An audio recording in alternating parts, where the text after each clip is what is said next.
Gypsum adalah senyawa kimia dengan rumus CaSO4 2H2O yang juga dikenal sebagai kalsium sulfat dihidrat. Senyawa ini berbentuk padatan kristal monoklinik berwarna putih, mudah dibentuk dan tidak mudah terbakar.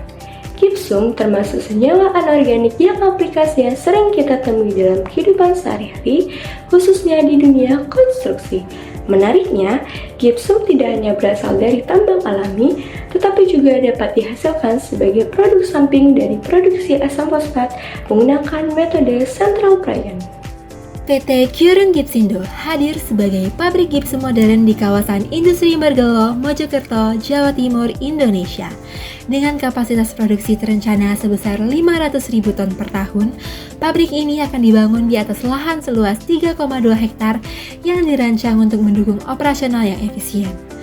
Lokasi PT Kyurung Gipsindo memberikan keunggulan akses ke Sungai Berantas untuk kebutuhan air dan juga utilitas bagi pabrik. Kemudahan jalur logistik bagi produksi pabrik melalui transportasi darat yang dekat dengan jalan raya dan juga transportasi laut yang dekat dengan Pelabuhan Tanjung Perak Surabaya menjadi keunggulan lain dari pabrik ini. Kondisi alam Mojokerto dengan kondisi tanah datar dan juga iklimnya stabil menjadikan operasional pabrik kami diharapkan dapat berjalan dengan lancar demi keberlangsungan produksi gipsum nasional. Di bagian paling depan terdapat buffer zone sebagai zona penyangga antara area pabrik dan juga lingkungan sekitar. Area ini berfungsi untuk menciptakan jarak aman dan mengurangi dampak kebisingan dan pencemaran. Lalu di sisi kiri depan terdapat gedung safety yang diletakkan dekat akses utama untuk memudahkan koordinasi dan respons saat kondisi darurat. Masuk ke sisi kiri area produksi terdapat unit preparasi sebagai titik awal pengolahan bahan baku. Di dalamnya terdapat pula ruang digital control system yang terintegrasi dengan fasilitas research dan development untuk mendukung pemantauan proses dan pengembangan produk. Di belakangnya terdapat ruang instrumen yang berperan dalam pengendalian dan kalibrasi alat produksi. Dan di sebelahnya terdapat water treatment plant yang didekatkan dengan sungai untuk memudahkan akses air dan efisiensi pengolahan. Beralih pada bagian tengah terdapat unit sintesa sebagai inti dari proses produksi. Di dalamnya terdapat boiler sebagai penyedia steam, lalu di belakangnya terdapat generator sebagai sumber listrik utama, serta lahan kosong yang disiapkan untuk ekspansi fasilitas produksi di masa mendatang. Di sisi kanan maket terdapat tangki penyimpanan yang diletakkan dekat dengan unit produksi untuk efisiensi dan distribusi. Di seberangnya terdapat warehouse yang tepat di depannya berdiri kantor yang terintegrasi dengan laboratorium untuk mendukung kegiatan administrasi dan kontrol mutu produk. Tata letak ini dirancang secara strategis guna menjamin kelancaran proses, keamanan fasilitas, serta fleksibilitas pengembangan di masa mendatang. Pemilihan alat pada pabrik gipsum dilakukan berdasarkan karakteristik bahan dan efisiensi proses. Bel conveyor dipilih karena paling sesuai untuk mengangkut bahan padat seperti batuan fosfat. Sistem ini minim kehilangan material dan cocok untuk aliran bahan yang padat, garing, dan berukuran seragam. Proses reaksi dilakukan dalam reaktor tipe CSTR, karena alat ini mampu mencampurkan bahan padat dan cair secara homogen. Hasil reaksi yang berupa slurry kemudian dipisahkan menggunakan tilting pen filter. Alat ini dipilih karena dapat bekerja secara kontinu dan efektif untuk memisahkan fase padat dan cair, terutama pada sistem dan konsentrasi peratan tinggi. Untuk menaikkan konsentrasi digunakan evaporator. Alat ini cocok karena dapat menguapkan air dari larutan tanpa merusak senyawa aktif. Gas proses dialirkan ke scrubber yang dipilih karena mampu menyerap gas toksik ke dalam fase cair sehingga aman sebelum dilepas ke lingkungan. Uap hasil evaporasi sebagian dikondensasikan melalui kondensasi parsial. Alat ini dipilih karena dapat memisahkan komponen berasan titik didih sehingga efisien pemulihan air. Proses pembuatan gipsum pada pabrik ini menggunakan bahan baku batuan fosfat dan asam sulfat. Tahap pertama yang dilakukan adalah preparasi. Di unit preparasi, batuan fosfat yang mengandung sekitar 30% fosfor pentoksida dengan ukuran 4 mesh diangkut dengan belt conveyor yang berfungsi memindahkan material dari area penyimpanan ke bucket elevator. Bucket elevator membawa batuan fosfat secara vertikal ke bagian atas sistem untuk dimasukkan ke dalam hopper pertama. Sekitar 90% batuan fosfat diteruskan dari hopper pertama ke reaktor pertama, sedangkan sekitar 10% batuan fosfat dialihkan menuju hopper kedua untuk selanjutnya selanjutnya digunakan dalam reaktor kedua.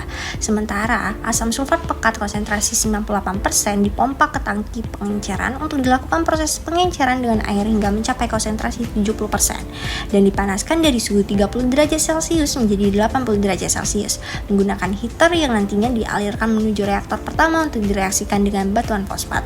Sementara itu, 98% asam sulfat pekat dialirkan langsung dari tangki penyimpanan menuju reaktor ketiga dan selanjutnya menuju ke unit sintesa. Masuk bagian sintesa. Batuan fosfat direaksikan dengan asam sulfat di reaktor pertama pada temperatur 80 derajat Celcius selama 2 jam. Membentuk slurry yang mengandung asam fosfat dan juga gipsum dihidrat. Slurry ini kemudian dialirkan ke reaktor 2, direaksikan dengan batuan fosfat sebanyak 10% dari berat slurry.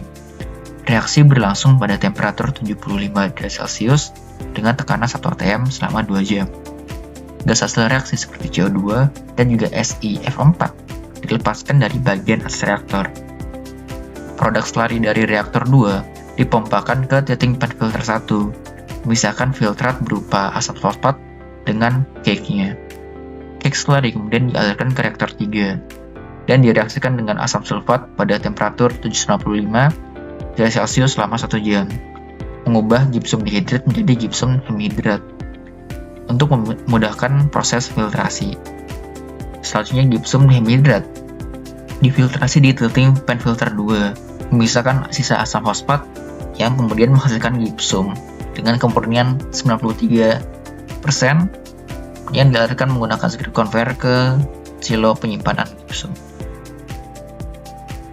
Campuran gas hasil reaksi yaitu CO2 dan SiF4 yang keluar dari reaktor 1, 2, dan 3 dialirkan ke scrubber untuk melarutkan gas SiF4 dengan air proses menjadi larutan asam heksafluorosilikat. Nah, larutan heksafluorosilikat ini kemudian ditampung dalam tangki penampung. Kemudian, filtrat asam fosfat setelah proses tilting filter 1 akan dipekatkan menggunakan evaporator. Produk vapor berupa H2O kemudian dialirkan menuju kondensor untuk diubah fasanya menjadi cair sebelum dialirkan ke unit water treatment. Produk evaporator lainnya berupa asam fosfat dan juga asam sulfat dialirkan menuju cooler untuk diturunkan suhunya dan kemudian dialirkan menuju tangki penyimpanan asam fosfat. Unit utilitas merupakan bagian penting yang mendukung kelancaran operasi di sebuah pabrik. Pada PT Keuren Gipsindo, unit utilitas mencakup penyediaan air, penyediaan listrik, penyediaan steam, dan lainnya. Yang pertama, Water Treatment Plant. Water Treatment Plant berperan penting dalam penyediaan air bersih untuk kebutuhan proses, sanitasi, dan lainnya. Pada pabrik ini, air sungai yang digunakan terlebih dahulu disaring dan diolah melalui serangkaian tahapan, termasuk koagulasi, flokulasi, sedimentasi, filtrasi, guna menghilangkan kontaminan sehingga memenuhi standar yang tinggi. Yang kedua, HSE, Health, Safety, and Environment, merupakan sistem pengendalian keselamatan kerja dan lingkungan dalam pabrik. HSE mencakup prosedur keselamatan kerja, pemantauan kualitas udara, pengelolaan limbah, serta pelatihan rutin bagi karyawan. Di PT Keuren Gipsindo ini, penerapan HSE menjadi prioritas utama untuk mencegah kecelakaan kerja. Yang ketiga, DCS, Digital Control System, merupakan sistem kendali terpusat yang digunakan untuk memonitor dan mengendalikan seluruh proses produksi secara otomatis dan real-time. Di pabrik ini, DCS mengatur parameter penting seperti suhu, tekanan, dan aliran bahan pada unit reaktor, evaporator, hingga boiler. Dengan DCS, proses produksi menjadi lebih stabil, efisien, dan responsif terhadap perubahan kondisi operasional. Selanjutnya, boiler. Boiler adalah jantung dari sistem utilitas di pabrik, berfungsi untuk menghasilkan uap bertekanan tinggi yang dibutuhkan dalam berbagai proses produksi.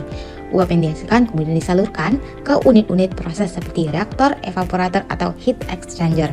Oke, selanjutnya instrumen. Dalam industri kimia, instrumentasi memegang peranan penting untuk menjaga proses produksi berjalan stabil dan efisien.